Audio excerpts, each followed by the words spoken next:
Chapter 494. Gakane calmed down for a moment. Yidit reached out his hand to Gakane, whose voice was escalating, and restrained him.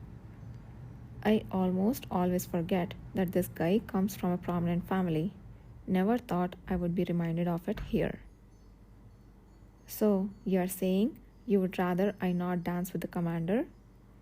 It's not that I'm saying don't do it without reason. Right, for the sake of my future. It's more than just the future, Gakane added firmly. I know you have done similar things in Tenno, but that doesn't mean this should be taken for granted. In fact, if I had been there at that time, I would have seriously discouraged you. Your reputation would have been truly ruined, even if it was all an act. What Gakane was talking about had long lost any meaning for Yudhir. He was someone who had already seen where his promising future would end, and he knew it was not pretty. But he couldn't outright say that. Yudhir decided to elaborate more on how he was fine with this situation. As I have said before, I'm fine. Dancing with the commander won't make the rewards I am to receive disappear, and I have no interest in the social scene.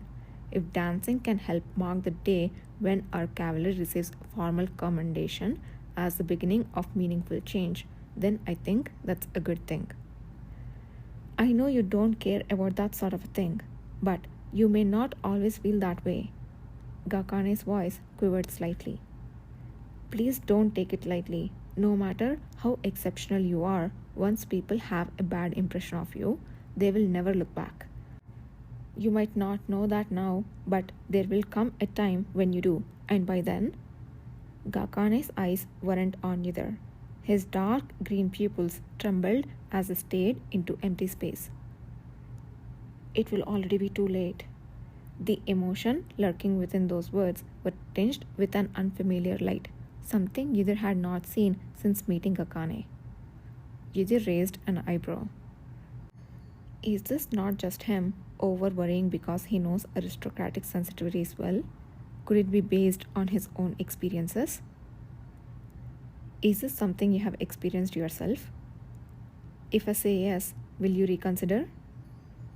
That would be difficult. I have already promised the commander. Why did you make such an important decision so impulsively? Others might not understand the risk, but if you have talked to me even once... Gakane? Yudhir sighed softly, interrupting him. I appreciate the concern, but it has to be me who does this. Please, Yudhir, don't sacrifice yourself. Even if you have made a promise, the commander will understand if you explain, or rather let me. Gakane would neither retreat his worries nor cease trying to persuade Yudhir. In that case, there was only one thing to say. I'm not making a sacrifice. This is simply the future I want. No other opportunities are necessary. Gakane, who had been about to continue his persuasion, closed his mouth for a moment. Yudhir stared at his somewhat pale face with an expressionless look, but filled with certainty. If you don't understand, see it for yourself that day. I will show you the opportunity I seek.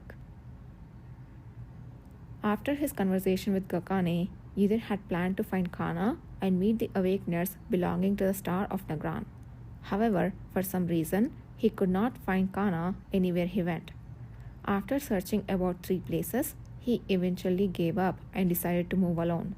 The first place he visited was the restaurant where Gale and Doll was working. The brothers, who was busily peeling potatoes with knives in preparation for dinner, sprang up with surprised faces as soon as they saw Yudhir. Ah, you! Can I talk to you for a moment? Well, would it be okay after we finish peeling these potatoes? Gale hesitantly replied. We have to soak them in salt water right away, so leaving them would be a bit... If we use our abilities, we can finish quickly, so can you wait just a bit? Is that so? Yudhir's gaze shifted toward the remaining potatoes and the large barrel of salt water next to them. A moment later, he raised his hand and made a light flicking motion. The startled brothers quickly stepped back, but his intention was not to attack. What's that? The potatoes and knives floating in the air began to move on their own. The skins were neatly peeled off, and the peeled potatoes immediately started plunging into the barrel of salt water one after another. The incredibly rapid process was soon over, and all that remained was a pile of potato skins like fallen leaves on one side. Is that good enough? How did you do that? It doesn't matter who does it if you were going to use abilities to peel the potatoes anyway. But your ability wasn't like this. It was more like boom, an explosion, wasn't it? The principle is the same depending on how it's manipulated. I can cause explosions or peel potatoes. The brothers' eyes widened as if they were about to pop out. They looked at the perfectly peeled potatoes several times as if they couldn't believe what had just happened and eventually followed Yudhir, their faces filled with fear and anxiety. Did helping them peel potatoes really scare them that much? At first, he thought they were just typically afraid of him, but after seeing him use his abilities, they seemed even more fearful. The keen sense of someone who had long been investigating suspicious matters suddenly perked up. Those brothers were hiding something. I should have brought Kana along. Yudhir eyed the brothers cautiously and decided to probe a bit.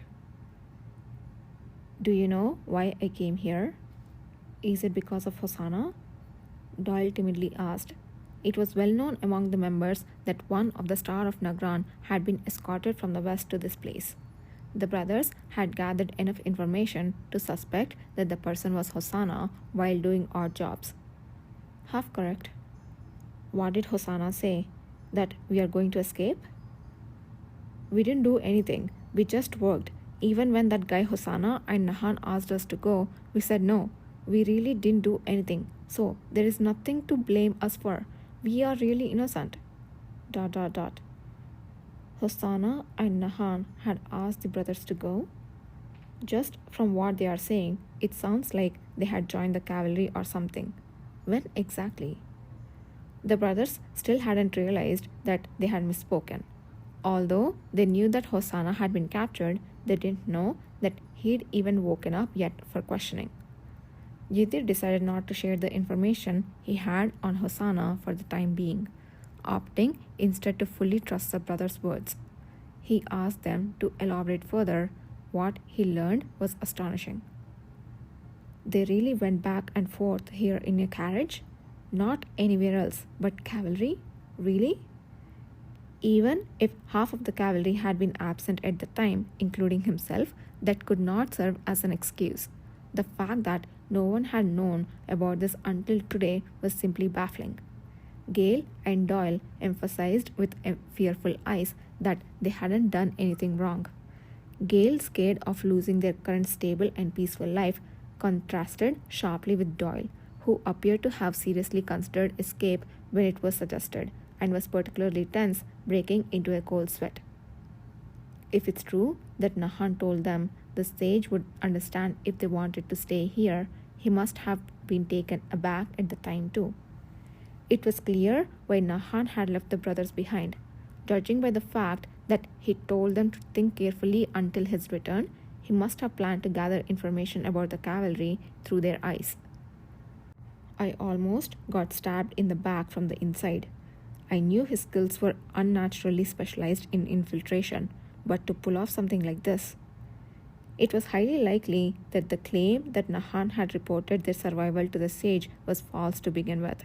The evidence was that no one had looked for them since his visit with Hosanna.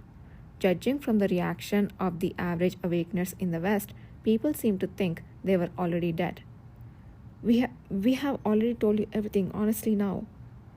The brothers whispered to Yudhir, lost in thought. He lifted his eyes and nodded. All right, go back for now. Back where? Our room? We are not going to be locked up like Hosanna, are we? No intention of locking you up. Just go back to the dining hall. All right. You really trust us? Yudhir sighed, brightening the brothers' faces. Before they rushed away, Yudhir left them with a word of caution. There was no issue this time, but if anything similar happens again, make sure to inform me first. If you want to continue working with the cavalry, you should prioritize the safety of the place you belong to. The brothers scampered away, visibly chastened. Yidir immediately headed to his next destination, the room where Hosanna lay.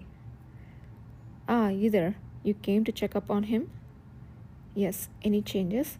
Nothing much. His eyelids twitched a few times, but he hasn't woken up. The member who had been holding the string wrapped around Hosanna's arm answered calmly. Sitting quietly next to Yidir as he scanned Hosanna's face and limbs, the member soon shifted uncomfortably. Yidir, if you're going to examine him, can I step out for a bit? I ate little this morning and danced all day. I'm really hungry. Go ahead, be quick. Yay, I will run and be back in no time. The member happily stood up and dashed out. Yidir took the string left behind, wrapped it around his hand, and sat down on the chair next to the bed. Hosanna's face, now resting on the bed, was clean and free of wounds thanks to consistent care, but showed almost no sign of vitality. He looked down at the emaciated young man from the south and placed his hand on the stomach area to sense the inner energy. The recovery of his strength hasn't changed since the last time I checked.